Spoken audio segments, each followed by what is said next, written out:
Over the long New Year's weekend, both Mitch McConnell and Nancy Pelosi had their homes vandalized by angry Americans. I was going to say constituents, but we don't know for certain if they are their constituents. But by angry Americans over their failure to do anything worthwhile to help struggling families during this pandemic.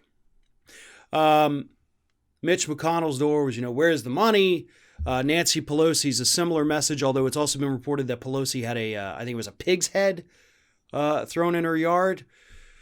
And while I certainly won't condone vandalism of these people's homes, I don't know that I'll condemn it either. Because I think what's missing from the conversation is exactly how frustrated and how desperate the American public is getting. I don't think these politicians, these multimillionaire politicians, appreciate that. And something has to open their eyes.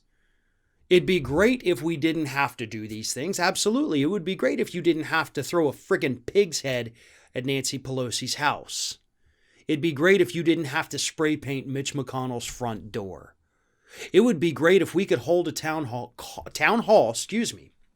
and calmly and rationally express our concerns, express our problems, and have these politicians actually listen and go back to D.C.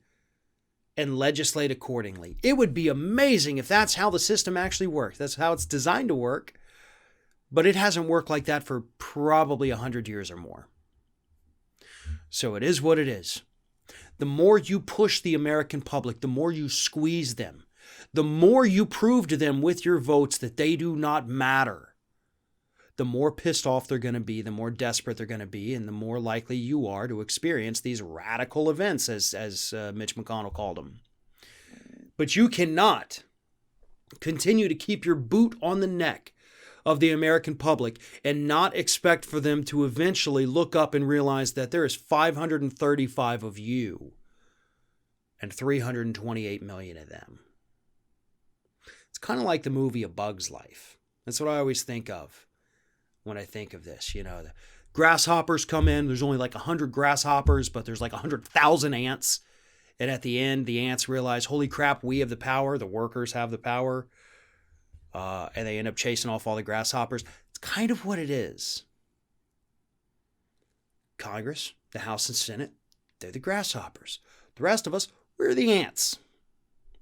And the ants are starting to wake up and realize, oh my God, we actually have the power. We have the power to hold these people accountable. Now, spray painting doors, throwing, animal heads is not holding anybody accountable. And no, it's not going to change anything. But you actually can change things. Do you know how? The next time there's an election, don't vote for the same old people that you've been voting for your entire life. And I literally do mean for your entire life. Nancy Pelosi has been in Washington, D.C. since I was in elementary school. Mitch McConnell has been in Washington, D.C. in the Senate since I was 2 years old.